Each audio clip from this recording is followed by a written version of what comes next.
Right, so we're going to move on to our final review. This is the great smash mega hit, The Avengers. It's written and directed by Joss Whedon. Stars all the major guys: Chris Evans, Robert Downey Jr., Scarlett Johansson, Jeremy Renner, Mark Ruffalo. Mark As the Hulk. Mark Ruffalo as the friggin' Hulk. Sam Jackson, Chris Hemsworth. Hemsworth. Yeah. Okay. This one is kind of pulling all those random little after credit things that happened in the other Marvel movies, and they're like, all right, we're finally going to do this. So the world's coming to a drastic end. Some magical cube of ultimate energy gets stolen by Loki, Thor's brother, and so the Avengers have to get it back. Then action ensues. Not much else to this plot, but who cares, because it's awesome. Way better than all the other ones combined. Yeah, Captain America was kind of meh. Thor was funny, but meh. Iron Man's were hilarious, but still pretty meh. This one is all of them combined friggin' awesome. Then we got some great, Joss Whedon just knows how to write. I mean, with Cabin in the Woods, we learned this, anything. Yeah. The dialogue is terrific. It's just back and forth, witty, everything is almost, I mean, there's hardly a moment that isn't funny or interesting, except for Mark Ruffalo, who is trying to play Bruce Banner, and he's just like, I'm Mark Ruffalo, I have rage issues. No, we hate you, Mark Ruffalo. You hate Mark Ruffalo. No, we. I'm sorry, but he. I don't mind Mark Ruffalo. I thought the dialogue was great, even if Mark Ruffalo tried to ruin it. I was really amazed. Like, it's 2.5 hours long. Yeah. And you can cram a crap ton of plot into 2.5 hours. I mean, this thing was like. We have to reintroduce every character. They all have to fight each other, and all the fights are special effects. They did great rendering on this. I mean, this was not bad special. Everything was great. Then after all that fighting, they have to get new reasons to fight each other, and then they get new reasons to fight each other, and eventually we get to the main bad guy. Yeah. Which is really awesome battle scene, which. It's fantastic. I mean, you're thinking Transformers 3, but done well. Yeah. Without all that crappy side plot of the human characters. I do have to admit, I think intermissions need to come back. I miss the days of intermission because my legs fell asleep. But I thought everything was good about this movie. Scarlett Johansson could have been more Russian. If you're going to be a Russian spy, at least have a Russian accent. Yeah. So Jeremy Renner. Yeah. He's big. He's going to be born, and he's got something else big coming too. Yeah, he's going to. I think he's taking over in Mission Impossible World. Mission Impossible World too. So he's got a lot coming for him. He's the guy. But this one, you can shoot an arrow nicely, but. I don't know. He seemed like he wasn't his usual good self. I think he knew he was kind of a way less sideline. to do in this movie than everybody else, for sure. And I think his character, he's brainwashed or whatever in the first act of the movie, and it takes a while for him to really get to be Hawkeye.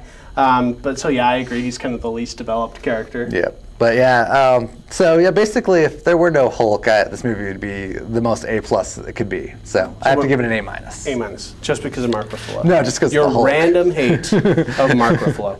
I give it a B+. I think that for my money's worth, I thought it's good. First of all, I'll say that right off the bat, it's great, and it's terrific in all the way that you love all those other Marvel movies. If there's any specific elements you liked in Iron Man, Incredible Hulk, or Captain America or Thor, you'll find something in this movie to attach yourself to. I think it takes a little bit too long to get the actual movie started. There is a lot of setting things up. You have to explain what the conflict is. You have to re-explain what the Cosmic Cube or the Tesseract is.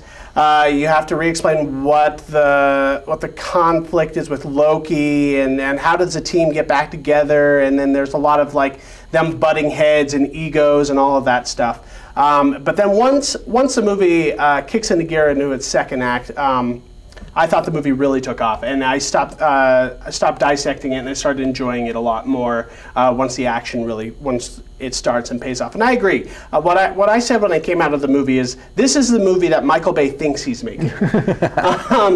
The action, so well done, and Joss Whedon is not a particularly seasoned action director. He's done one other motion picture, which is Serenity, which is also really, really good. If you've never seen Serenity or Firefly, but you really like the Avengers, I'd say go back and check it out. But that's his only feature he's done before this. But he handles the action so well, and it's all, it's a big, long action set piece at the end. It's like, what? Probably 30 minutes long, and it never gets boring because he knows how to direct, and he knows how to break up those action sequences with some quiet parts. Then you build back up, and then you ebb and flow instead of just this constant building like a Michael Bay movie, and it just becomes like mind-numbing after a while. And he knows how to direct it where he can keep the camera still, and you know what's going on. You can see everything that's going. In fact, there's one kind of cool part where the camera sort of moves around and you see all of the mayhem as the camera travels in a single take. Of course, it's all done on computer, but it's still impressive in theory. I really liked the Hulk. I thought this was the best Hulk movie of the three. Well, of course it's the best Hulk movie, but it's still Hulk. I'm an apologist of Ang Lee's Hulk.